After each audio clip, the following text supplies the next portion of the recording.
അന്ധകാരത്തിൻ്റെ അനുഭവങ്ങളിലൂടെ ജീവിതം നയിക്കുന്ന സകല മനുഷ്യർക്കും വെളിച്ചമായി പാരിൽ അവതരിച്ച യേശുക്രിസ്തുവിൻ്റെ സ്നേഹം.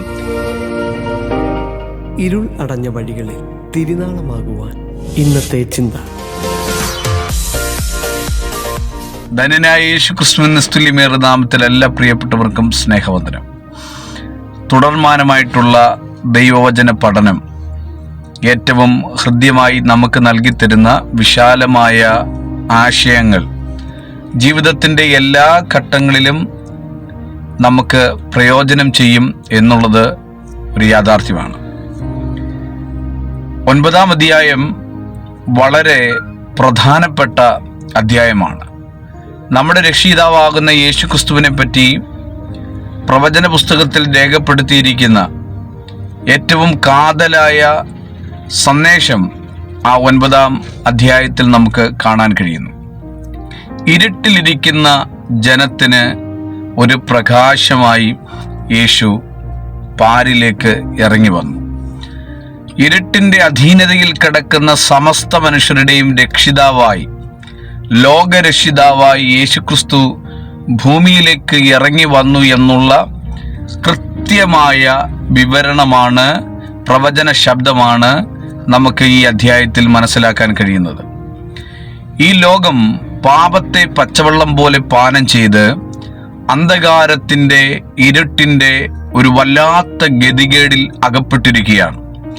ഈ ലോകത്തിൻ്റെ വെളിച്ചമായി ഈ പാരിലേക്ക് ഇറങ്ങി വന്ന യേശുവിൽ വിശ്വസിക്കുന്നതിലൂടെ മാനവന്റെ ജീവിതത്തിൽ അർത്ഥമുണ്ടാകുന്നു. അവൻ്റെ പാപം പരിഹരിക്കപ്പെട്ട് നിത്യതയ്ക്ക് അവകാശിയായിത്തീരുന്നു.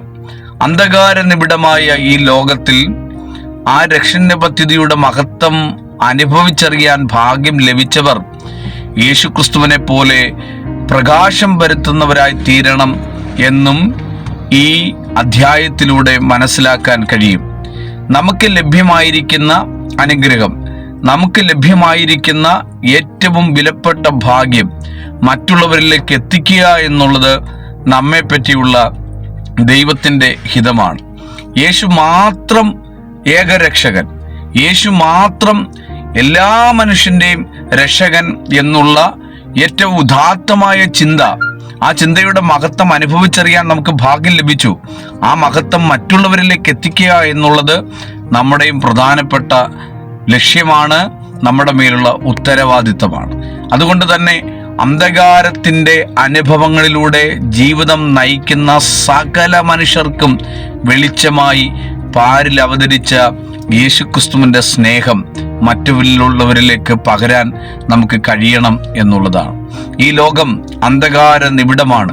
എവിടെ നോക്കിയാലും അനാചാര പ്രവർത്തനങ്ങൾ, അന്ധകാരത്തിൻ്റെ പ്രവണതകൾ, കുലപാതകങ്ങൾ, അക്രമ രാഷ്ട്രീയ പ്രവർത്തനങ്ങൾ, അങ്ങനെ തുടങ്ങി പലവിധമാകുന്ന പ്രതിസന്ധിയിലൂടെ, അന്ധകാരത്തിൻ്റെ അനുഭവങ്ങളിലൂടെ നമ്മുടെ നാട് നടന്നു നീങ്ങുമ്പോൾ ജ്യോതിസുകളെ പോലെ പ്രകാശിക്കേണ്ട നാം, ജ്യോതിസുകളെ പോലെ ക്രിസ്തുവിൻ്റെ ഉദ്യത നാദമായി മാറേണ്ട നാം, ഏകരക്ഷകനാകുന്ന യേശുക്രിസ്തുവിനെ മറ്റുള്ളവരിലേക്ക് എത്തിക്കേണ്ട നാം ഉണർന്ന് പ്രവർത്തിക്കേണ്ട സമയമാണ്.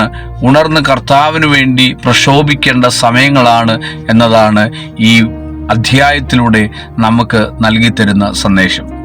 ലോകരക്ഷകനാകുന്ന യേശുക്രിസ്തുവിൻ്റെ ഉദ്യതനാഥമായിട്ട് ഉജ്ജ്വലമായ പ്രവർത്തന രംഗങ്ങളിൽ വർദ്ധിച്ചു വരുവാൻ എല്ലാവരെയും ദൈവം അനുവദിക്കട്ടെ എന്ന് ആത്മാർത്ഥമായി പ്രാർത്ഥിക്കുന്നു. എല്ലാവർക്കും എല്ലാവിധ നന്മകളും നേരുന്നു. ദൈവം നമ്മളെ അനുഗ്രഹിക്കുമാറാകട്ടെ. ആമേൻ.